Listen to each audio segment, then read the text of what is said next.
Pneumonia एक ऐसा रोग है जो बैक्टीरिया, वायरस और फंगस तीनों के कारण होता है। कि मॉडर्न साइंस में जो शोध पर आया है या रिसर्च में आया है कि आमतौर से हर रोग में हमारे आजकल विभिन्न चिकित्सा पद्धतियों के चिकित्सक स्टेरॉइड का प्रयोग ज्यादा कराते हैं। और स्टेरॉइड जो है ये हमारे निमोनिया का आज के वर्तमान समय में बहुत बड़ा कारण बनता जा रहा है, लेकिन विशेष करके बच्चों को और बुढ़ों को ये ज्यादा होता है।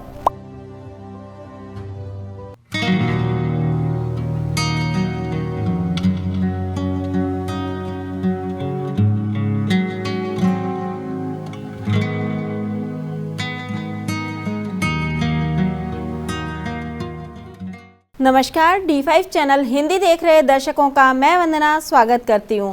आज एक बार फिर हमारे साथ मौजूद हैं इलेक्ट्रो होम्योपैथिक के वरिष्ठ प्राकृतिक चिकित्सक डॉक्टर अनिल श्रीवास्तव जी। डॉक्टर अनिल श्रीवास्तव, आपका बहुत बहुत स्वागत है हमारे इस प्रोग्राम में।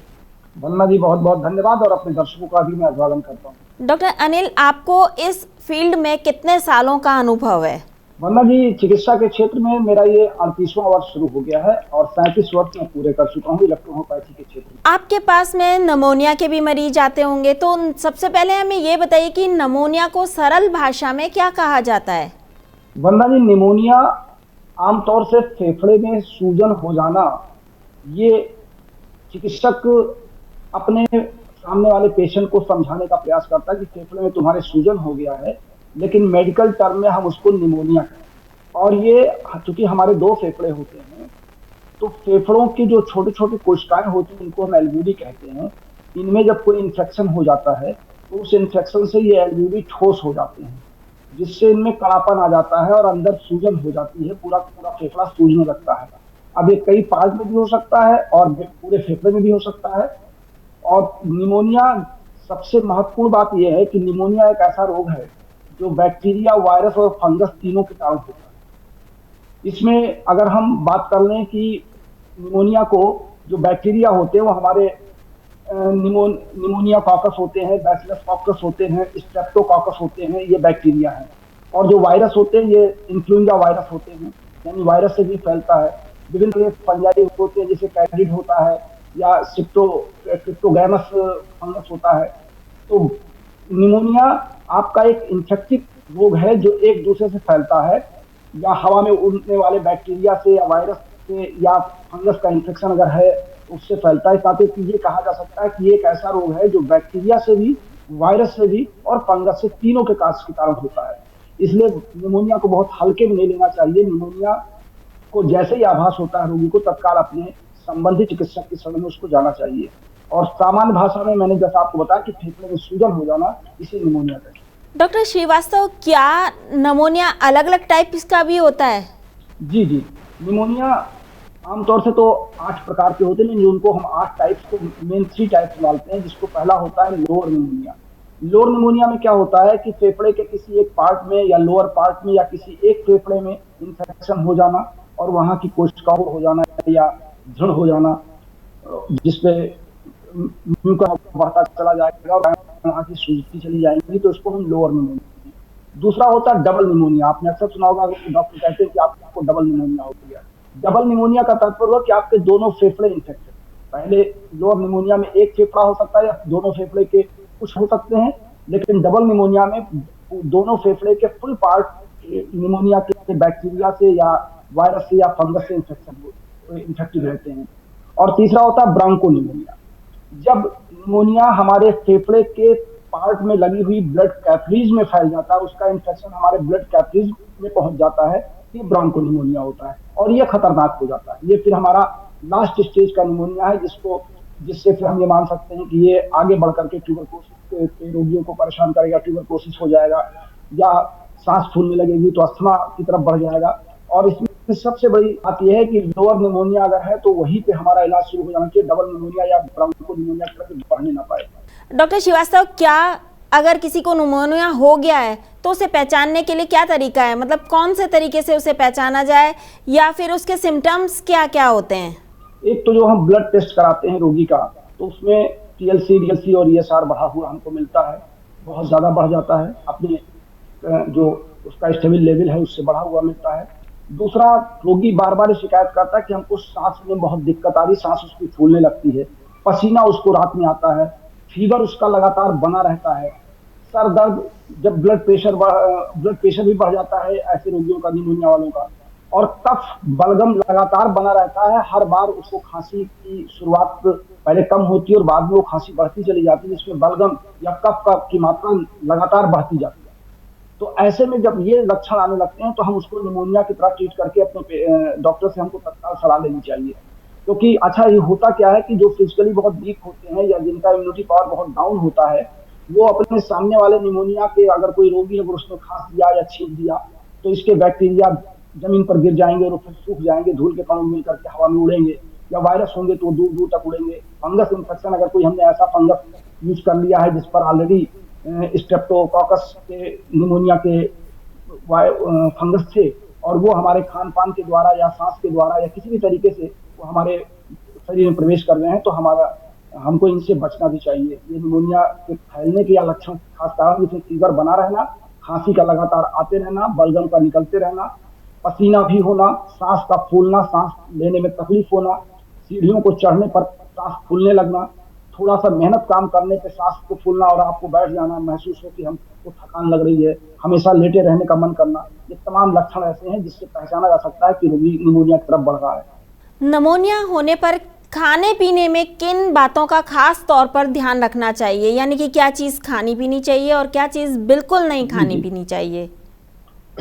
देखिए बंदा जी, खाने पीने से पहले तो मैं थोड़ा सा प्रिकॉशन आपको बता दूं। सबसे पहला तो जो आजकल के मॉडर्न साइंस में जो शोध पर आया है या रिसर्च में आया है कि आमतौर से हर रोग में हमारे आजकल विभिन्न चिकित्सा पद्धतियों के चिकित्सक स्टेरॉइड का प्रयोग ज्यादा कराते हैं, और स्टेरॉइड जो है ये हमारे निमोनिया का आज के वर्तमान समय में बहुत बड़ा काज बनता जा रहा है। हमको स्टेरॉइड से पहले बचना होगा। दूसरी बात यह है कि जो किसी फैक्ट्री वगैरह में काम करते हैं, केमिकल फैक्ट्री में या कहीं पर, या प्लास्टिक फैक्ट्री में काम करते हैं, या पेट्रोलियम कंपनी में काम करते हैं, पेट्रोल भरते हैं, इन स्थानों पर जो इनमें जो संबंधित बैक्टीरिया होते हैं या जो इनमें वायरस या फंगस के इन्फेक्शन होते हैं, विशेष करके केरोसिन ऑयल के कंपनी में जो लोग काम करते हैं उनको भी निमोनिया देखे गए हैं। धुआं में या गैस के आसपास जो लोग रहते हैं, या पेट्रोलियम कंपनियों में काम करते हैं, कोयले के खान में जो लोग काम करते हैं, क्योंकि जब ये सांस के द्वारा आपके फेफड़े पहुंच जाते हैं इस तरह के वायरस या बैक्टीरिया, तो ये जाकर के अपना लक्षण वहां उत्पन्न करने लगते हैं।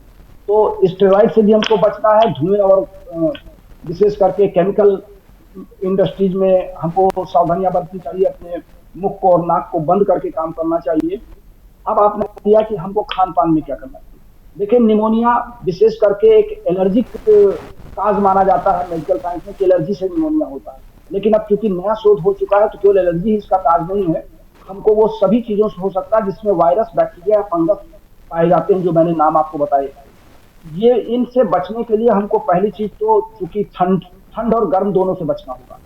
बहुत ज्यादा जल्दी से आकर के हमने पानी पी लिया, गर्मी से आए पसीना हमको चढ़ा हुआ और हमने ठंडा पानी पी लिया, या तुरंत हमने फ्रिज का निकाला हुआ कोई पदार्थ खा लिया, और जो पेय पदार्थ होते हैं ठंडे केमिकल वाले, या जो आपके आजकल पैक्ड पेय पदार्थ आते हैं, जूस है ठंडा ले लिया, दही है, ऐसी चीजें जो ठंडी चीजें हैं जो हमारे फेफड़े को नुकसान पहुंचा सकती हैं या जिनके माध्यम से उस लो टेम्परेचर में वो बैक्टीरिया या वायरस पनप सकते हैं, हमको ऐसे खान पान से अपने आप को रोकना होगा। हमें गर्म और ताजा भोजन करना होगा, रखा हुआ भोजन कतई नहीं करना है, रखा हुआ पानी नहीं पीना है, हमको ताजा फ्रेश वाटर का पानी पीना है, फ्रिज के पानी से बचना होगा, ठंडे पेय पदार्थों से बचना होगा, आइसक्रीम, बर्फ, इनसे हमको बचना होगा, क्योंकि इन सब में बैक्टीरिया और वायरस के पनपने के चांसेस ज्यादा होते हैं, क्योंकि बैक्टीरिया और वायरस लो टेम्परेचर पर भी एक्टिव रहते हैं। इस तरह से हमको इन पदार्थों के खान पान से बचना होगा। हमको हमेशा ताजे फल और ताजी सब्जियां और ताजे भोजन का ही प्रयोग करना। क्या ये छोटी उम्र में ही होता है या किसी भी उम्र में हो सकता है? बहुत अच्छा सवाल आपने किया। निमोनिया की कोई उम्र नहीं है, लेकिन विशेष करके बच्चों को और बुढ़ों को ये ज्यादा होता है, क्योंकि दोनों उम्र बहुत नाजुक है। बच्चों में क्योंकि इम्यूनिटी पावर तो ज्यादा होती है, लेकिन केयरलेस होते हैं बच्चे ठंड में आराम से दौड़ते रहते हैं, या सर्दी खांसी जुकाम उनको है, बच्चे ग्रुप में खेल रहे हैं, स्कूल में पढ़ रहे हैं, वहां किसी बच्चे को निमोनिया हुआ, उसने छींक दिया, या उसके खांसने से या थूकने से कहीं पर उसके बैक्टीरिया इन्फेक्टेड हो गए, स्कूल वगैरह के ग्रुप में बच्चे कहीं पर ट्यूशन वगैरह या कोचिंग पढ़ रहे हैं तो वहां से इनको ये रोग मिल सकता है। और इसका ठीक उल्टा हमारे जो बुजुर्ग लोग हैं, जो 60 साल से ऊपर हो गए हैं, उनकी बॉडी की इम्यूनिटी पावर डाउन होने लगती है और उनके फेफड़े की जो कार्य करने की क्षमता है वो कम हो जाती है अपने 40 और 45 और 25 साल की उम्र की अपेक्षा।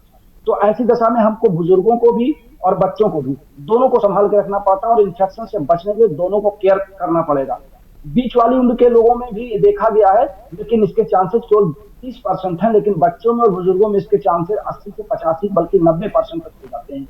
इसलिए उम्र की कोई सीमा निमोनिया में नहीं है, किसी व्यक्ति को हो सकता है। दुबले पतले लोग या जिनको फेफड़े का रोग ज्यादा है या ट्यूबरकुलोसिस के रोगी हैं, उनको भी इस तरह के रोग वापस लौट सकते हैं, निमोनिया में टर्न अप हो सकता है या निमोनिया ट्यूबरकुलोसिस की तरफ बढ़ सकता है, उसके आगे बैक्टीरिया उसके पनप सकते हैं। तो इस नाते उम्र की कोई सीमा नहीं है, इस रोग की किसी भी उम्र के व्यक्ति को हो सकता है, जिसकी भी इम्यूनिटी पावर उस बैक्टीरिया से या वायरस से या फंगस से लड़ने की नहीं। जी, जब नमोनिया हो जाता है तो क्या फील होता है, मतलब कि क्या बुखार होता है या किस टाइप से सिम्टम्स आते हैं, किस टाइप से पता चलता है? हाँ, मैंने आपको बताया ना इससे पहले कि अगर निमोनिया आपको हो गया है तो फीवर आपका बना रहेगा, सांस आपकी फूलेगी, आंखों में आपके भारीपन रहेगा, आपको पसीना होगा, रात में आप लेटेंगे तो आपको पसीना होने लगेगा और सांस आपकी फूलेगी, आपको उठ के बैठने की जरूरत पड़ जाएगी। आप कोई काम कर रहे हैं, आप फिजिकली वर्क कोई कर रहे हैं तो वहां पे आपकी सांस फूलने लगेगी, आप अपने आप को उस काम से हटा लेंगे। आप सीढ़ियां चढ़ रहे हैं या बोझा ढो रहे हैं या कोई ऐसा फिजिकल वर्क कर रहे हैं जहाँ पे आपको शारीरिक थकान ज्यादा महसूस हो रही है, आप उस काम को नहीं कर पाएंगे, अपने आप को सक्षम नहीं मानेंगे उस काम को करने के लिए। फिजिकली वर्क आप अपने आप को अनफिट मान लेंगे और फीवर लगातार बना रहेगा, खाने पीने की इच्छा आपकी कम हो जाएगी, भूख आपकी कम हो जाएगी, पेशाब में आपके हल्का पीलापन बना रहेगा। ये सब लक्षण निमोनिया के हैं। क्या चेस्ट में भी पेन होता है ऐसे में? चेस्ट में पेन अगर ज्यादा इन्फेक्शन इसका बढ़ गया और आपके फेफड़े इसके इन्फेक्टिव 50% से एबव हो गए हैं तो फेफड़ों में इन्फेक्शन बढ़ने के साथ साथ उनकी जो एल्वियोली सेल्स हैं उनमें कठोरता आने लगती है, तो एक चिंचिनाहट सी होने लगती है सीने में, आपको जलन सी होने लगती है, लगता है कि सुई चुभ रही है, इस तरह के अनुभव होने लगते हैं। क्या इलेक्ट्रो होम्योपैथी में इसका कोई इलाज है? जी मैडम, पिछले 37 वर्षों से हम लोग इस क्षेत्र में लगे हुए हैं और विशेष करके मैं, और निमोनिया के या इन्फ्लुएंजा के या यूं कह लें कि रिस्पिरेटरी सिस्टम से संबंधित हमारे पास जो रोगी आते हैं, हम लोग यहाँ चूंकि रोग वाइज कोई दवा नहीं, हमारे पास सिस्टम मेडिसिन है, तो हम रिस्पिरेटरी सिस्टम की जो मेडिसिन हमारी पी ग्रुप की और सी ग्रुप की होती हैं, हम इन औषधियों का उपयोग करते हैं। इसमें हम P4 F1 देते हैं और जी देते हैं जिससे बलगम निकलता रहे। मुख्य रूप से निमोनिया के रोगी को फेफड़े में कफ जमा नहीं होना चाहिए, उस कफ को बाहर निकालने का प्रयास हम करते हैं और वो हमारे यहाँ P4 F1 और जी से निकलता है। और इम्यूनिटी पावर को इंक्रीज करने के लिए फिर हम C1 F1 और S1 का प्रयोग कराते हैं रोगी को दिन में 4 बार, और पहली जो दवा हमने आपको बताई P4 F1 और जी, ये हम आवरली उसको देते हैं, हर घंटे बाद 20 बूंद उसको गुनगुने पानी देते हैं और हमेशा दवा गुनगुने पानी में ही देते हैं और प्रिकॉशन बनाते हैं कि ठंडी चीजों से बचाया जाए उसको। और इस तरीके से हम निमोनिया के फर्स्ट स्टेज या सिंगल निमोनिया या जिसको लोअर निमोनिया मैंने कहा है, डबल निमोनिया में पेशेंट लगभग 3 महीने तक हम उसकी दवा कराते हैं क्योंकि दोबारा इसके टर्न अप होने की संभावनाएं रहती हैं। बॉडी निमोनिया में आमतौर से बॉडी की इम्यूनिटी पावर और डाउन हो जाती है क्योंकि उसमें WBC का संक्रमण बढ़ता चला जाता है, W की मात्रा बढ़ती चली जाती है, ESR बढ़ता चला जाता है, इसमें बढ़ जाते हैं। तो ऐसी दशा में हम उसकी दवा 3 से 4 महीने तक लगातार चलाते हैं और फिर हम रोगी को बिल्कुल फिट फाट कर लेते हैं। और फिर ये भी देखा गया कि फिर लगभग 5 साल या 10 साल तक उस व्यक्ति को निमोनिया नहीं हुआ है। जी वंदना जी, क्या निमोनिया रिलैप्स भी हो जाता है? हाँ, हम मान सकते हैं कि निमोनिया के चांसेज रिपीट होते रहते हैं, लगातार रिपीट होते हैं। अगर बार बार आपकी इम्यूनिटी पावर डाउन हो रही है, बॉडी में आपको इस तरह के सेल्स डैमेज हो रहे हैं, आपका फेफड़ा उस कैपेसिटी में नहीं आ रहा, तो अब आप बार बार निमोनिया से पीड़ित होंगे। इसके लिए आपको प्रिकॉशन लेना पड़ेगा, अपने निकटवर्ती डॉक्टर की जो सलाह होगी उसको आपको पालन करना होगा। हमारे कई दर्शक आपसे सीधा जुड़ना चाहते हैं, तो जाते जाते अपना फोन नंबर जरूर बताएं उन्हें। जी, मैं अपने सभी देशवासियों को या जितने भी हमारे साथी डॉक्टर्स हैं जो वीडियो कॉल अपने रोगियों को कराते हैं उनसे, या हमारे पेशेंट्स हमसे सीधे कॉल कर सकते हैं। हमारा फोन नंबर और व्हाट्सएप नंबर हमारा है 9793252355। हम अपने दर्शकों से जरूर कहना चाहेंगे कि अगर आप सीधे हमसे संबंध स्थापित करना चाहते हैं तो हमारे इसी नंबर के व्हाट्सएप पे आप अपनी पूरी परेशानी लिख दें। अगर संयोगवश हमारा फोन, आपका फोन नहीं उठा या मैं बिजी हूँ, तो मैं आपके व्हाट्सएप को देख करके तत्काल आपसे संबंध स्थापित करूंगा और आपके संबंधित शिकायत पर आपसे चर्चा करूंगा। जी बिल्कुल। डॉक्टर अनिल श्रीवास्तव, हमसे जुड़ने के लिए आपका बहुत बहुत धन्यवाद। आपका भी धन्यवाद वंदना जी, और सभी दर्शकों का बहुत बहुत धन्यवाद। नमस्कार। अगले एपिसोड में आपसे फिर मुलाकात होगी, तब तक के लिए नमस्कार।